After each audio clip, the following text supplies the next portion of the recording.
Watch WWE Presents Top 10 Most Racist WWE Wrestlers. Number 10, as we all know, Hulk Hogan. In less than 24 hours after his recorded racist comments were leaked to the media, he was fired from the company he helped build. The WWE took down his biography page on the Hall of Fame, and they pulled down all of his merchandise. 2K will no longer feature him in their new video game. Hogan made some extremely racist comments. He said, and I quote, I'd rather if she was just going to I'd rather have her marry an 8-foot tall worth $100 million, like a basketball player. I guess we're all a little racist. But Hogan isn't the only wrestler who's been accused of making racist comments. Racism has long been rumored and long been a problem in wrestling locker rooms. Today, we're looking at 10 wrestling impersonalities who, according to their peers, have said horrifically racist things. Number 9. Road Warrior Hawk. Back when Too Cold Scorpio and Road Warrior Hawk were in WCW, Scorpio noticed Hawk was kissing up to Ric Flair a bit too much for his liking.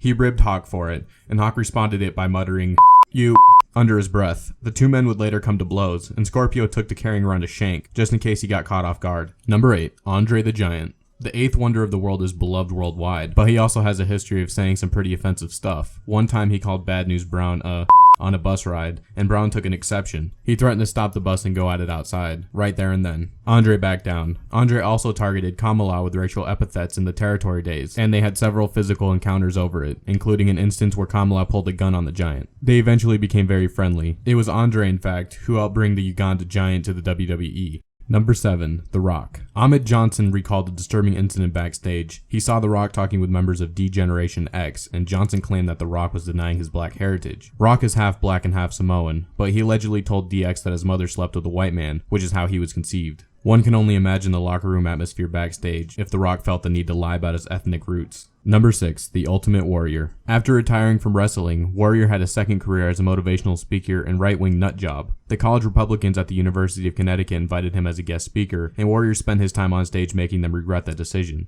Among other verbal gems, he told a student of the Middle Eastern descent to get a towel. The Republicans issued a formal apology for inviting him in the first place. Number 5. Ric Flair. Teddy Long got targeted for racism when he worked in NWA, and it was right out in the open. In an interview, Long claims that Ole Anderson called him directly to his face, and Ric Flair approached him backstage and said, "Do you like working here?"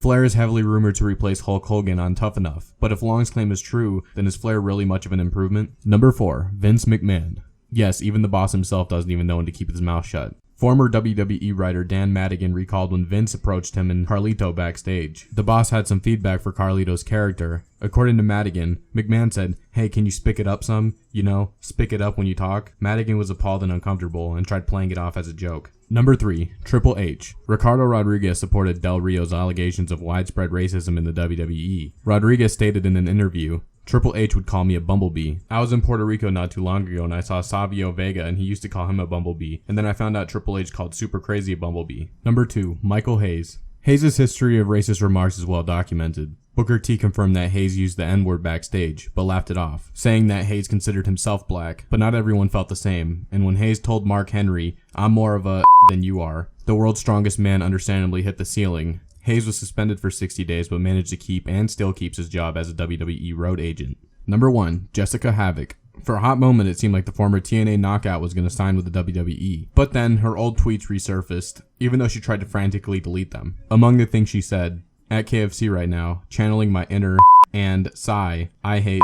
She also managed to insult both Mark Henry and R-Truth specifically. Lol, Mark Henry is pissed. Who took his watermelon? And I bet he, R-Truth, likes watermelon. Havoc apologized for her remarks. She never made it big. If you enjoyed, make sure to subscribe, and as always, see you next video.